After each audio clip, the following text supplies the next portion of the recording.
మనం ప్రారంభించుకున్నాం అధ్యక్ష. Old city neglect చేయలేదు అధ్యక్ష. అండర్ గ్రౌండ్ డ్రైనేజ్ చంద్రాయణగుట్ట ప్రాంతానికి మనం నిధులు ఇచ్చినాం అధ్యక్ష.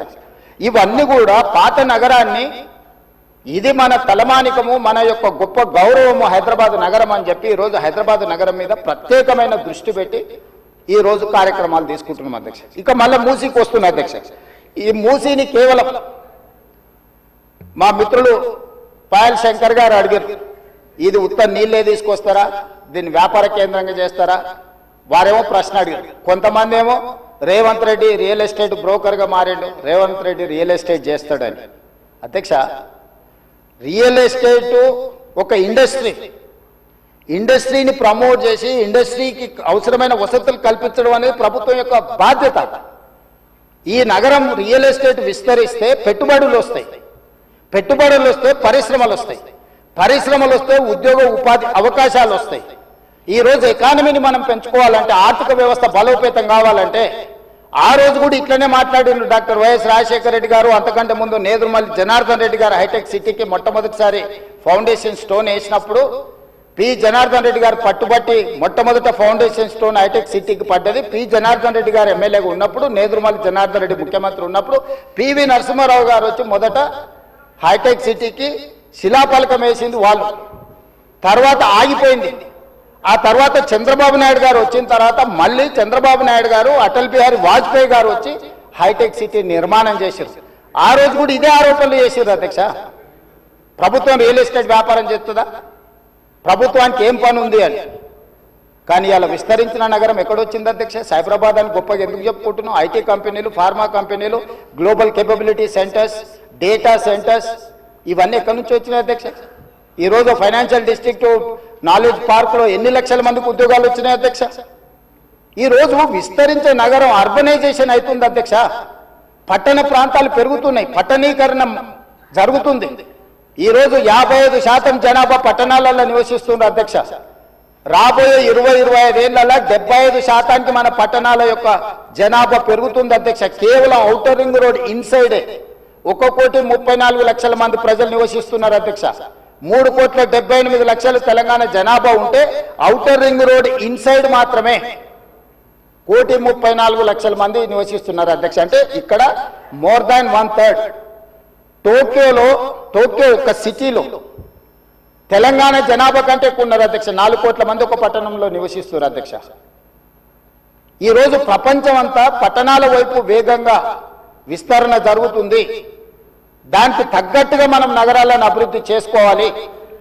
అందులో భాగంగానే ఈరోజు వికసిత్ భారత్ ప్రణాళిక ఏంది? ఈరోజు అందుకోసమే మా ఆయన దుఃఖం చూడు, ఆయన బాధ చూడు, కడుపులో విషము ఎట్లా అంటే కడుపు నిండా విషయం. ఆ మూసీలో ఉన్న కాలుష్యానికంటే వీళ్ళ కడుపులలో అంతకంటే ఎక్కువ విషం ఉంది అధ్యక్ష. విషం జిమ్ముతున్నారు. మీరు మూసి కాలుష్యమే ప్రమాదం అనుకుంటున్నారు అధ్యక్ష. ఈ మనుషుల కడుపుల్లో ఉన్న విషయం మూసి కాలుష్యానికంటే ప్రమాదకరంగా తయారైంది అధ్యక్ష. ఏం నొప్పి అధ్యక్ష? నేను ఎవరినైనా విమర్శించిన అధ్యక్ష?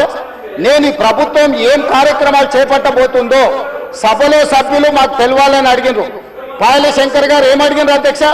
మేము సభ్యులము, ప్రభుత్వం ఏం చేస్తుందో మాకు వివరించండి, మేము కూడా మా చేతనైన సాయం చేస్తామని మాట్లాడినారు అధ్యక్ష. నేను వివరాలు చెప్పే ప్రయత్నం చేస్తే విషయం ఎందుకు కక్కుతున్నారు అధ్యక్ష? ఈరోజు క్వశ్చన్ అవర్లో సప్లిమెంటరీ క్వశ్చన్స్ 2 ఉంటాయి. 10 క్వశ్చన్స్ ఉండవు, 10 మందికి ఇయ్యరు.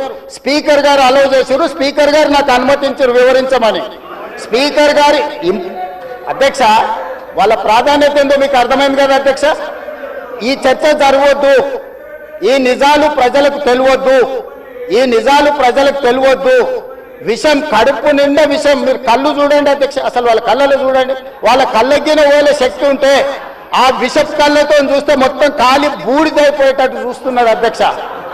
కప్పిపుచ్చుకోవడానికి అద్దాలు పెట్టుకుంటున్నారు అధ్యక్ష. అది కప్పిపుచ్చుకోవడానికి అద్దాలు పెట్టుకుంటున్నారు అధ్యక్ష. అద్దాలు పెట్టుకున్నా మీ విషపు చూపులు ప్రజలకు అర్థమవుతాయి. అందుకోసమని నా మాట ఒక్కటే అధ్యక్ష, ఈరోజు తెలంగాణకు ఈరోజు నగర అభివృద్ధి ఈ రోజు నగర అభివృద్ధి చేయడం మా బాధ్యత. ఈ రోజు ఇన్ని మాటలు మాట్లాడుతున్నారు కదా అధ్యక్ష. ఆనాడు కాంగ్రెస్ లో గెలిచిన ఎమ్మెల్యేని తీసుకొని మూసీ రివర్ డెవలప్మెంట్ కార్పొరేషన్ కు చైర్మన్ చేసింది ఎవరు అధ్యక్ష? ఎవరు? ఈ రోజు వివరాలు చెప్తుంటే ఆ నొప్పేందుకు అధ్యక్ష? ఆ నొప్పేందుకు? మీరు అనుమతి ఇచ్చిన తర్వాత వాళ్ళెవరు అధ్యక్ష ప్రశ్నించనికే? వాళ్ళెవరు సభ్యులు? ఈ రోజు అక్బరుద్దీన్ ఓవైసీ గారు, పాయల శంకర్ గారు, లేకపోతే కాలేరు వెంకటేష్ గారు, ఆ కాలేరు వెంకటేష్ గారినైనా చూసి నేర్చుకోండి, కనీసం ఒక అవగాహన వస్తుంది. స్పష్టంగా నేను అంబర్పేట పోయినప్పుడు చెప్పిండు, 100% అంబర్పేట శాసనసభ నియోజకవర్గంలో